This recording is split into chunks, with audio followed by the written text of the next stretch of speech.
جس کا چپڑاسی اس کو بھیج دیتا. وہ بہت ہی یعنی منتشر خیال مزاج آدمی تھا, کنسنٹریٹ نہیں کر سکتا تھا کسی بات پر, مستقل طور پہ وہ توجہ نہیں دے سکتے تھے. بڑی جلدی یعنی توجہ ان کی, ویلیم بہت زیادہ بعد میں کھانے لگے تھے وہ تو, اور کہتے تھے چنے ہیں اقبال بھائی. بھائی میں نے کہا مر جاؤ گے بھائی کس دن. لیکن وہ عادی ہو گئے تھے. دادا سے میں نے کہا تھا زیادہ یار تم روک لو بھائی, یہ ایسے نکال کے اور کھا جاتا ہے ویلیم 5. میں کیا کروں, میں تو کوشش کرتی ہوں, میری سنتے کہاں ہیں وہ. تو یہ بات یہ ہے کہ منتشر مزاجی بہت زیادہ تھی, کنسنٹریٹ نہیں کر سکتے تھے وہ. انہوں نے ایک کتاب لکھی ہے منصور بن حلاج, بڑی عرقریزی کی ہے بھائی. میں تو میرا تو دماغ گھوم گیا, عربی کی ایسی کتابیں پڑھتے تھے وہ, میری سمجھ میں نہیں آتی تھی. تو اسکالر آدمی تھا لیکن ویسٹ ہو گیا, ضائع ہو گیا. جی سر, کیا آپ سمجھتے ہیں کہ مطلب ہر شاعر کا ایک دور ہوتا ہے اور ہر عہد کا اپنا ایک شاعر بھی ہوتا ہے. جس طرح ایک ٹائم تھا, دیر واز اے ٹائم کہ لوگ میر کو بہت پڑھ رہے تھے, پھر غالب کو بہت سراہا گیا, پھر آتے آتے اقبال, اور اس سے پہلے بھی کافی ایک لمبی فہرست ہے. تو ہم ذرا شارٹ کر کے پھر فیض صاحب کی طرف آتے ہیں تو 2000 تک. لیکن 2000 کے بعد جتنی شاعری ہوئی, اور میں پہلے بھی بات کر رہا تھا کہ ایک بڑی اچھی, مطلب کوئی بڑا شاعر ہوتا ہے وہ اپنی چھاپ چھوڑ لیتا ہے, اپنے آنے والے شعور کو ایڈریس کرتا ہے, اپنے آنے والے جو میرا خیال ہے کہ جون نے جو پڑھنے اور لکھنے والے دونوں کا, پڑھنے والوں کا اور لکھنے والوں کا معیار بلند کیا ہے. ابھی خیر جون کو کس نے فالو کیا؟ سر بہت سارے لوگ, کافی انڈیا میں بہت سارے لوگ ان کی شباہت کو, سر کافی سارے لوگ ہیں, کافی سارے نام ہیں. میں مطلب آپ زریون کو دیکھ لیں, علی زریون تو اس کے بیٹے کا نام ہے. تو علی زریون نہیں, وہ ڈفرینٹ ہے, وہ زریون ایلیا, ہی از اے ڈفرینٹ. لیکن میں پوئٹ کی بات کر رہا ہوں. علی زریون نہیں نام ہے اس کا, اس کا نام علی زریون ہے, اس کا پورا نام علی زریون ہے. وہ جو شاعر ہے بڑے بڑے بالوں والا, وہ الگ ہیں. ہاں وہ تو وہ نیویارک کو فالو کرتا ہے نا. جی جی. تو میرے ساتھ گیا تھا سوات وہ, تو میں بڑا حیران ہوا کہ وہ سگریٹ پینے کے اسٹائل میں بھی انہیں کو کاپی کرتا ہے, اور بڑے بڑے بال ان کی طرح, بال اور مینرز پورے وہی فالو کرتا ہے. جی جی. لیکن اس کا مطالعہ بہت کم ہے.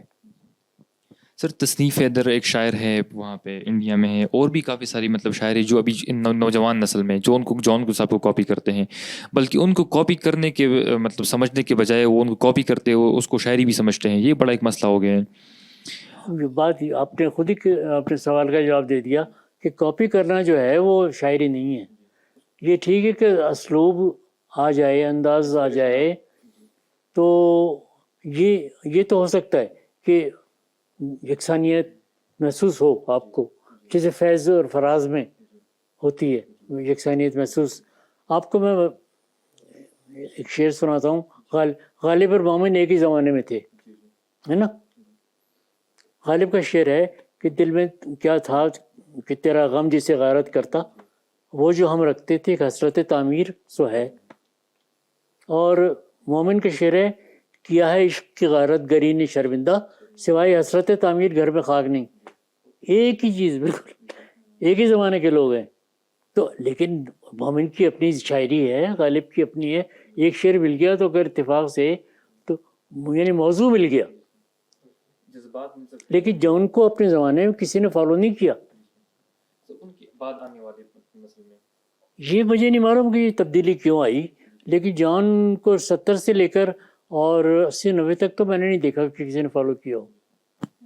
احمد صاحب میں گفتگو میں اگر شریک ہوں, وہ لکھاری جنہیں ہم جن کی تحریروں کا ہم انتظار کرتے ہیں, پڑھتے ہیں, ہمارے لیے تو وہ سیلیبریٹیز کا درجہ رکھتے ہیں. آپ کا جو پوری جو قلمی سفر ہے وہ کم از کم 5-6 دہائیوں پر محیط ہے, تو آپ نے اس دوران ان کی جدوجہد بھی دیکھی ہوگی. کس کی؟ آپ کے جو ہم اثر جو لکھاری ہیں, جی, یعنی جو آج ہمارے سامنے اسٹیبلش نام ہوں گے وہ ظاہر پہلے دن سے تو نہیں بنے ہوں گے. تو آپ کا جو ذاتی جو مراسم اور تعلقات رہے, ان کی روشنی میں کوئی اگر اس کو فلوسوفائز کیا جائے. بڑا اصل میں چکر یہ ہو گیا کہ جو بڑے نام ہیں محی الدین نواب ہیں اور قیوم شاد ہیں یا الیاس پوری ہیں، انہوں نے اردو ادب نہیں پڑھا تھا. میرے اور ان کے مزاج میں زمین آسمان کا فرق تھا. تو میری کوئی دوستی ان سے ہو نہیں سکی. جب میں نے لکھنا شروع کیا تو تمام قسط وار کہانیاں جو تھیں وہ ماورائی تھیں، مافوق الفطرت، جادو ٹونے اور جن بھوت پریت، کالی بائی فلانے ڈم کا. اب ظاہر ہے میں نے وہ پڑھا ہی نہیں. جب مجھ سے انہوں نے کہا تو میں نے کہا کہ اچھا. میں نے گھر آ کے مراقبے میں بیٹھ گیا، غور کیا کہ بھئی کون سی کہانیاں پاپولر ہوتی ہیں. تو میرے ذہن میں ٹی وی کے 2-3 سیریل آئے، ایک سینٹ، ایک کوجیک اور ایک کولمبو. تینوں کو میں نے غور کیا کہ یہ تینوں کیوں کامیاب ہیں. تو 2-3 اسباب میرے سامنے آئے. کہانی تو اپنی جگہ ہے، کہانی تو ہوگی، کرائم کی ہو، ایڈونچر ہو، کچھ بھی ہو، لیکن ساتھ ساتھ ایک رومانٹک پہلو بھی اس کا ہوگا. لیکن اس سے بڑھ کر اس میں ہیومر تھا. تینوں میں ہیومر ہے. وہ ہیومر آپ دیکھیں شکاری میں آیا تھرو آؤٹ. تو وہ پہلی کہانی ہے جو کہ عام انسانوں کے بارے میں لکھی گئی، جو مافوق الفطرت کوئی. اب دیکھیں دیوتا ہے، بے شک وہ بہت بڑی تحریر ہے، لیکن اس کا جو ہیرو ہے وہ آپ کا دماغ پڑھ لیتا تھا. یہ کیا بات ہوئی؟ بات یہ کہ میں آپ کو کچھ نہ جانوں اور آپ سے بڑھ جاؤں تو پھر تو بات ہے. ہیرو اگر اتنا کسی کا دماغ پڑھ لے تو پھر رہ کے جاتا ہے. تو یہ ساری کہانیاں اس زمانے میں بہت ساری شائع ہوئیں، وہ سب کی سب ایسی تھیں، بے سروپا بالکل. تو یہ جو میں نے کیا یہ اس کا سارا اس اردو ادب کا اثر تھا جو میں پڑھ چکا تھا. تب تک جو میں پڑھ چکا تھا، یہ 72 کی بات ہے، 83 میں شروع ہوئی تھی وہ. تو میں تو یہ سارا کرش چندر اور بیدی اور غلام عباس اور یہ سب سارے میں گول کے پی گیا تھا. جب میں میٹرک میں تھا تو شفیق الرحمان سے میری ملاقات ہوئی تھی ایک صاحب کے گھر پہ، میرا کلاس فیلو تھا. ان کی ایک ہی کتاب آئی تھی، حماقتیں. دوسری کرنیں تھی، وہ بعد میں آئی اس کے بعد. تو وہ میں بہت چھوٹا سا تھا، وہ کیپٹن تھے، جنرل ہوئے بعد میں، اس وقت وہ کیپٹن تھے. تو میں نے جب ان سے بات کی تو وہ کہنے لگے کہ تم نے اور بھی کتابیں پڑھی ہیں؟ میں نے کہا جی یہ پڑھی تھی، یہ کتاب تو بڑی مار پڑی تھی. ہمارے اسکول کی لائبریری میں اشفاق احمد کی 2 کتابیں تھیں، اجلے پھول اور ایک محبت سو افسانے. وہ ایک محبت سو افسانے میں نے ایشو کرائی اور میرے بستے میں ان سے نکلی تو فارسی کے ٹیچر نے مجھے بہت مارا. تم اپنی ذرا عمر دیکھو، کیسی کتابیں پڑھ رہے ہو تم، ایک محبت سو افسانے، تمہاری یہ عمر کو محبت کرنی. تو اب یہ ایٹیچیوڈ جہاں ہو اسکولوں میں، لیکن میں پڑھ چکا تھا سارا میں سارا گول کے پی گیا تھا. ناول بہت کم ہے ہمارے یہاں اردو میں، بہت ہی کم ہے. اور ناول جو ہے نا وہ انہوں نے لکھا ہے کہ جنہوں نے انگریزی ادب پڑھا ہے. عزیز احمد تھے، ان کے ناول ہیں، وہ جرمنی میں فرینچ پڑھاتے رہے. پھر اس کے بعد یہ اپنے عبداللہ حسین ہیں، خیرت اللہ حیدر ہیں، یہ سارے کے سارے انگریزی، اور یہ انگریزی سے ہی آیا ہے. خیرت اللہ حیدر نے تو ترجمہ بھی کیا ہے ہمیں چراغ ہمیں پروانے، جیمز جوائس کو. آپ نے شکاری کا ذکر کیا، طویل کہانی ہے وہ. میں یہ جاننا چاہوں گا اور ہمارے دیکھنے والے بھی جاننا چاہیں گے کہ آپ کا کہانی لکھنے کا جو تھاٹ پروسیس ہے وہ کیسا ہے. ڈائجسٹوں میں قسط وار کہانیاں شائع ہو رہی ہیں، تو کیا آپ ایک وقت میں ایک قسط ہی ذہن میں رکھتے ہیں، یا آپ نے اس کا جو نقطۂ عروج ہے یا جو انتہا ہے اس کی کہانی کی جو کلائمیکس ہے وہ پہلے سے ذہن میں رکھا ہے، یا اس کا انجام ذہن میں رکھا ہے؟ وہ کریٹیو پروسیس کے بارے میں کچھ بتائیے۔ دیکھیے ایک بات آپ کو ذہن میں رکھیں کہ ہمارے یہاں ہیرو بڑا مشہور ہے، فلم جو کامیاب ہوتی ہے وہ ویلن کی وجہ سے ہوتی ہے۔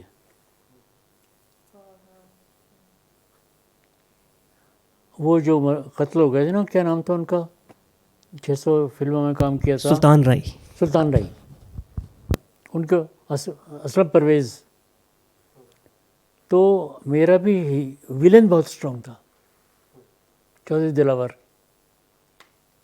جب تک وہ اسٹرانگ نہیں ہوگا ہیرو کیا کرے گا، مکھیاں مارے گا؟ تو وہ اسٹرانگ ویلن بہت ضروری ہے اچھی کہانی کے لیے۔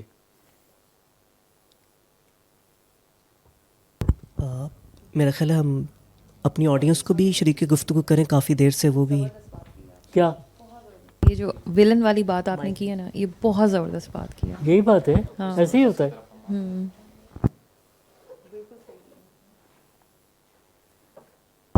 وہ ویسے ہی عذرائے تو فنون ذہن میں آ گئے، قصہ آدم کو رنگی کر گیا کس کا لہو، تو یہ جو کائنات کی بھی جو داستان ہے ہمارے سامنے، وہاں پہ بھی بڑا ایک توانا ویلن ہے۔ کم سے کم اقبال کی شاعری میں اگر ہم دیکھیں تو ابلیس کا کردار بہت ہی توانا ہے۔ پیراڈائز لاسٹ، پیراڈائز لاسٹ ہے، اور آپ دیکھیں کہ علامہ اقبال کی بہت کامیاب نظموں میں وہ ہے، وہ ابلیس کی مجلس شورا سے خطاب، جبریل اور ابلیس بھی ہے۔ ابلیس کی مجلس شورا سے خطاب جو ہے وہ اس کا ایک شعر آپ دیکھیں ہماری پوری سائیکی کو بیان کرتا ہے کہ مست رکھو ذکر و فکر صبح گاہی میں اسے، پختہ تر کر دو مزاج خانقاہی میں سے۔ یہی ہو رہا ہے، یہی ہو رہا ہے۔ میں آپ نے شاید سب نے تھوڑا بہت دیکھا ہوگا کہ وہ بڑے پیر صاحب عبد القادر جیلانی عراق میں کتنی باتیں منصوبہ کہ انہوں نے مردے زندہ کر دی، کشتی ڈوب گئی تھی وہ نکل آئی، کتنے یار یہ اللہ تعالیٰ نے معجزہ سوائے حضرت عیسیٰ نفس کہلاتے ہیں، وہ کسی کو نہیں، وہ پیر صاحب سے منسوب ہے۔ وہ آئے دن واقعات آتے رہتے ہیں کہ انہوں نے کتنے مردے زندہ کیے۔ How is that? یہ تو ہے۔ تو ہمارے علامہ اقبال نے وہ جو سم اپ کیا تھا نا، بعد میں وہ سیاست کی وجہ سے وہ ڈیویٹ ہو گئے، ادروائز وہ بھی کافر ہی تھے۔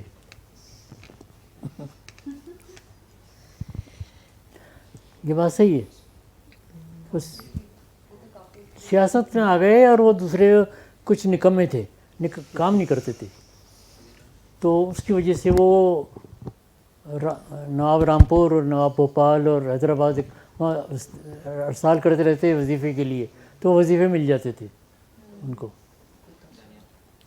کام نہیں کرتے تھے۔ مکان انہوں نے بہت بعد میں بنایا۔ اصل میں چکر یہ ہے کہ باہر اطلاع کو لوگ سمجھتے ہیں کہ وکیل، باہر اطلاع وکیل نہیں ہوتا۔ قائد اعظم میں باہر اطلاع تھے، وکیل نہیں ہوتا۔ باہر اطلاع میرا بھتیجا بھی ہے وکیل، جب تک آپ LLB نہیں کر لیں آپ کورٹ میں نہیں جا سکتے۔ سر اس کو تو میں یوں فلوسفائز کروں گا کہ جو ہمارے مشاہیر ہیں یا جو بڑے نام ہیں، ہم ان کو سر اوپر کر کے دیکھتے ہیں، لیکن ہمیں یہ مد نظر رکھنا چاہیے کہ وہ تمام انسان ہی ہیں، ان کے اوپر کرٹیک بھی ہو سکتا ہے، اور ان کے فن کے اوپر، ان کے نظریات کے اوپر، ان کے فکر و فلسفے کے اوپر نقد و جرح ہونی بھی چاہیے، اور اس میں ہمیں گھبرانا نہیں چاہیے۔ میں اس سے یہ ٹیک آؤٹ لوں گا۔ ہمارے ساتھ دانیال ہیں، اور آپ دوستوں میں سے بھی کوئی اگر احمد صاحب کے ساتھ انٹریکٹ کرنا چاہے تو پلیز، ہاؤس از اوپن۔ جی My question may be a bit silly, but how does using a woman's name as a pseudonym help you in avoiding paying tax? Sorry میں نہیں یہ میں اس کی، آپ نے غالباً کہا نا منور سلطانہ کے نام سے آپ نے ابتدا میں، تو وہ اس طرف اشارہ کر رہے ہیں کہ یہ اس کی جواب اگرچہ آپ نے دے ہی دیا، لیکن یہ خیال آپ کے ذہن میں خود آیا یا پبلشر نے ڈالا؟ یہ انکم ٹیکس ایڈوائزر نے ڈالا۔ Yes, yes.